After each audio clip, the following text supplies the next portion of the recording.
हमने क्वेश्चन कर लिया था इसमें, जो अति लघुत्तरात्मक प्रकार के प्रश्न थे वो कर लिए थे हमने।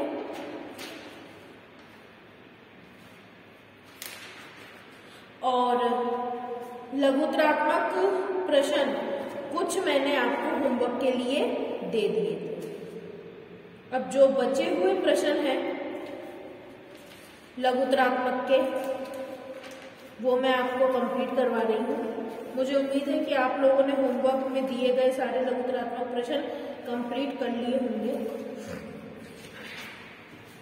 आप लिखेंगे लघुत्तरात्मक प्रश्न संख्या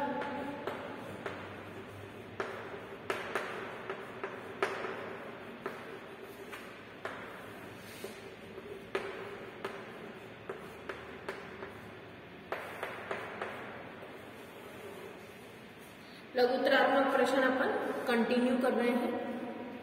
प्रश्न लिखिए, खाद्य पदार्थों में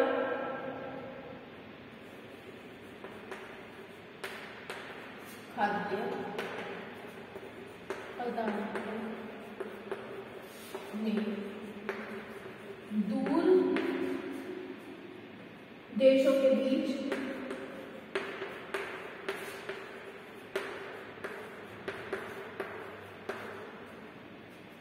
सांस्कृतिक आदान प्रदान को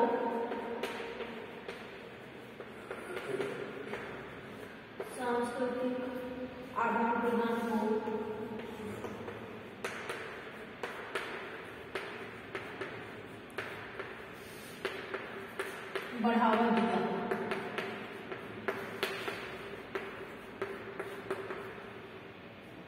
इस कथन को 3 उदाहरण द्वारा स्पष्ट कीजिए। इस कथन को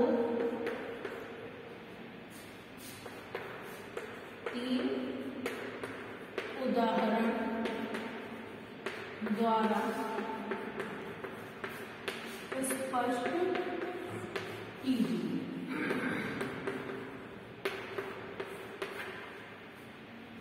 क्वेश्चन क्या है? खाद्य पदार्थों ने दूर देशों के बीच सांस्कृतिक आदान प्रदान को बढ़ावा दिया। इस कथन को 3 उदाहरणों द्वारा स्पष्ट करना है, यानी कि पहले तो ये बात समझानी है कि किस प्रकार से जो खाद्य पदार्थ हैं उसके माध्यम से सांस्कृतिक आदान प्रदान हो पाए, यानी कि विभिन्न देशों के बीच के संपर्क बढ़ पाए, ये क्लियर करना है। और फिर दूसरी चीज ये बतानी है हमें कि किस प्रकार से जो ये सांस्कृतिक आदान प्रदान हुए खाद्य पदार्थों की वजह से, वो किस किस प्रकार के खाद्य पदार्थ द्वारा हुए, अर्थात 3 उदाहरण भी देने हैं। तो इस प्रश्न का आप उत्तर लिखेंगे, जब भी व्यापारी या यात्री किसी नए देश में जाते थे, किसी भी देश के व्यापारी या यात्री जब नए देश में जाते थे तो वह जाने अनजाने नई फसलों के बीच बो आते थे। जाने अनजाने नई फसलों या खाद्य पदार्थों के बीच बो आते थे। उदाहरण स्वरूप पहला उदाहरण लिखिए, चीन से पश्चिमी देशों में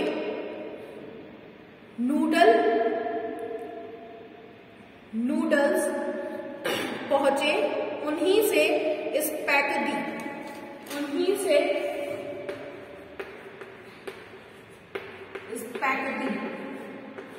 का प्रचलन प्रारंभ हुआ। पहला तो ये है इसका उदाहरण कि चीन देशों में, चाइना के देशों में, राज्यों में नूडल्स का प्रचलन था। वहां के यात्री भारत में आए और यहाँ पर अपने ही देश का खाद्य पदार्थ को फॉलो करने लगे। इसे भारतवासियों ने भी देखा, कई अन्य देशों के लोगों ने भी देखा और खाया और उसको फॉलो किया। इधर से जन्म हुआ स्पैगेटी का। दूसरी चीज, दूसरा पॉइंट लिखे, पास्ता अरब यात्रियों के साथ 5वीं शताब्दी में दिल्ली पहुंचा।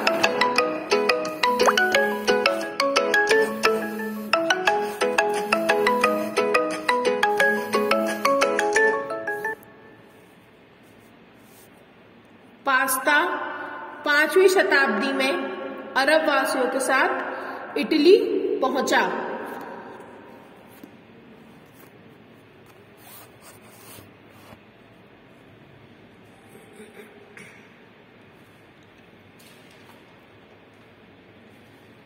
दूसरा पॉइंट ये हो गया। तीसरा लिखो आप,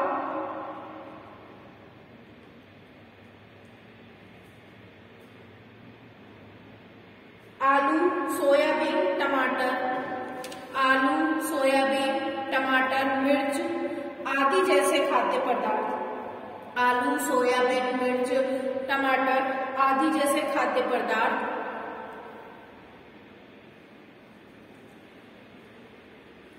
अमेरिका से यूरोप व एशिया के देश में, अमेरिका से यूरोप व एशिया के देश में पहुंचे।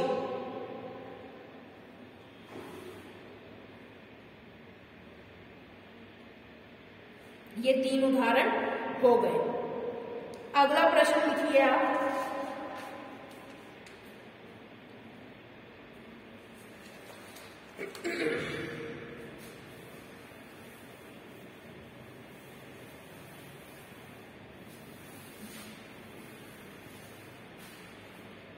जीते हुए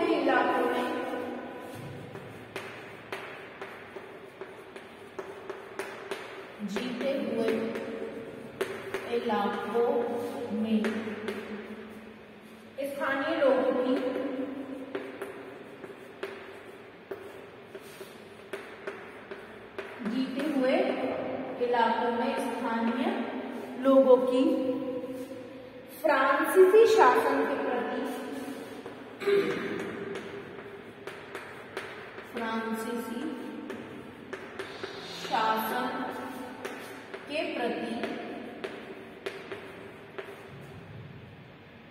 क्या प्रतिक्रियाएं थी?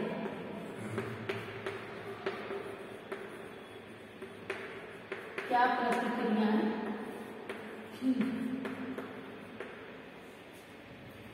ये आपको कंप्लीट करना है। क्वेश्चन लिख लीजिए।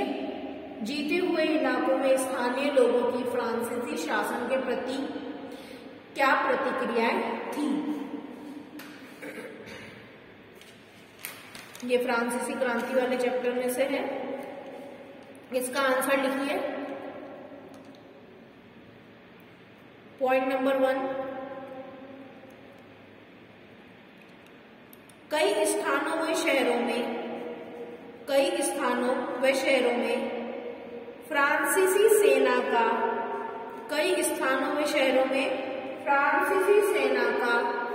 स्वतंत्रता के रक्षक के रूप में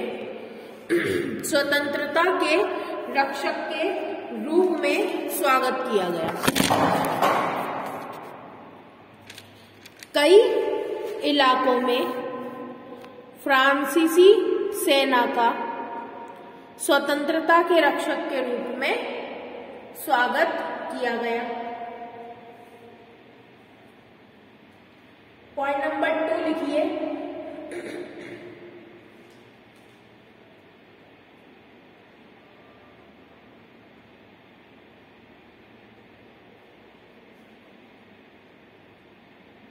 नवीन प्रशासनिक व्यवस्था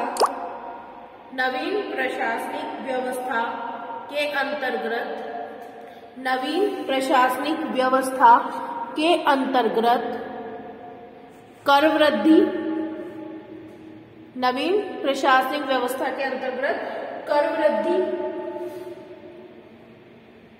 सेंसरशिप, फ्रांसीसी सेना में जबरदस्ती भर्ती आदि प्रतिक्रियाओं के कारण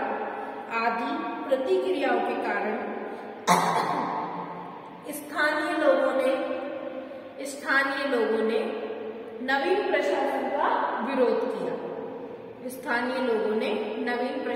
का विरोध किया। ये सेकंड का आंसर।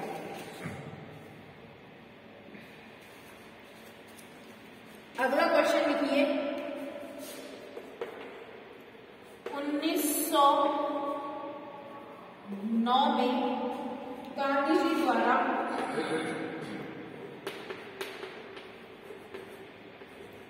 गांधी जी द्वारा रचित पुस्तक का नाम बताइए।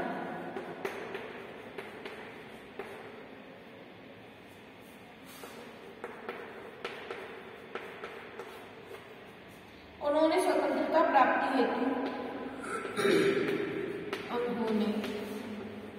स्वतंत्रता प्राप्ति हेतु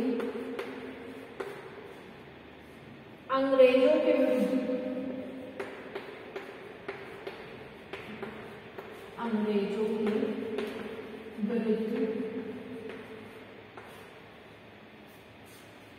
असहयोग की नीति को अपनाई। असहयोग की नीति क्यों अपनाई?